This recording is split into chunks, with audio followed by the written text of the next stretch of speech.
지난 주말의 집회에 대해서 간략히 말씀드리겠습니다. 지난 9일 김건희 국정농단 규탄 및 특검 촉구 국민행동의 날에 20만 명의 시민이 참가했습니다.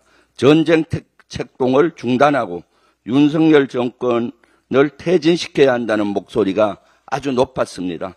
그런데 인파가 너무 몰리면서 또 일부 시민과 경찰 간 충돌이 발생하기도 했습니다. 경찰들은 일정한 공간에 많은 집회 사람들을 밀어넣는 형태였습니다.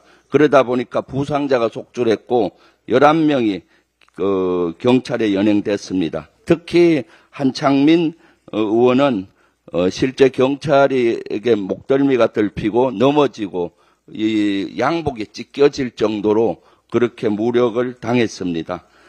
폭력 경찰의 형태가 시작된 듯합니다. 헌법 21조 1항에는 모든 국민은 언론 출판의 자유와 집회 결사의 자유를 가진다라고 되어 있습니다. 집회 시위는 우리 국민들의 기본권입니다. 경찰은 국민들의 이러한 기본권을 보장하려고 하지는 않고 이것을 통제하고 억압하는 모습을 보였습니다. 다시 한번 말씀드립니다. 경찰들은 용산의 눈치를 보는 경찰이 아니라 시민의 안전을 지키는 국민의 경찰이란 점 명심하기 바랍니다. 김건희 여사의 행위를 국정농단이라 할 수 있는지 공식 입장을 요청합니다. 지난 7월 윤석열 대통령의 무익한 기자회견 직후 국립국어원 홈페이지에 올라온 글입니다. 한동안 답이 없던 국립국어원이 어제 글을 남겼습니다. 검토가 끝나는데도 답변을 올리겠다라는 겁니다. 답변까지 시간이 많이 걸려서 제가 해답을 챗GPT에 물어봤습니다. 국정농단 뜻을 먼저 물어봤습니다. 챗GPT의 말은 공정하고 투명해야 할 국가 운영이 특정 개인이나 집단에 의해 불법적이거나 부당하게 왜곡되는 사항이라고 합니다. 산업단지 선정, 공천 개입, 주가 조작 등 김건희 여사와 관련된 여러 의혹이 사실이라면 챗GPT가 내놓은 국정농단의 뜻과 정확히 일치합니다. 우선 이런 행위가 투명하게 진행되지 않았고 대통령의 배우자는 헌법상 어떠한 직위도 갖고 있지 않기 때문입니다. 이처럼 챗GPT는 3초 만에 답했는데 문체부 산하 국립국어원이 3일 만에 내놓은 답변은 검토 중이었습니다. 설마 용산의 눈치를 보느라 늦어지는 건 아니겠죠.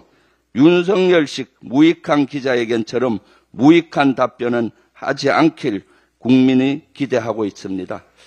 어제 이재명 대표께서 외신기자 간담회와 기자회견을 했습니다. 그때 나온 얘기 중 다시 저의 의견을 하나 말씀드리겠습니다. 트럼프 미국 대통령 당선인과 케미가 맞을 것 같다. 이 기자의 질문이었습니다. 또 실제 윤석열 대통령이 지난 7일 기자회견에서 한 말입니다. 공천 개입과 국정농단에 이어 케미의 뜻도 자신만의 사전으로 정의하는 건 아닌지 의문이 들었습니다. 대한민국이 물컵의 절반을 채우면 나머지를 트럼프 2기 행정부가 알아서 채워줄 것으로 기대하는 겁니까? 퍼주기를 케미로 맞추는 거라면 누구 못하겠습니까? 우리 국민은 당당한 외교를 원합니다.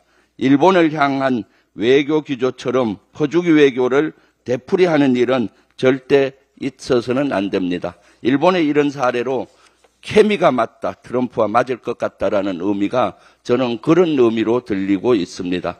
그래서 트럼프 대통령 당선인과 이후에 여러 가지 외교 정책 기조가 현 미국은 바뀔 겁니다. 거기에 발맞춰 적응해야 되고 실용 가치 외교, 실용 국익 중심의 실용 외교로 가야 되는데 지금까지 고집해온 가치 편중 외교로 간다면은 여러 가지 케미가 맞지가 않고 또 케미가 맞다 하더라도 퍼주기 외교가 될 것으로 우려됩니다. 이상입니다.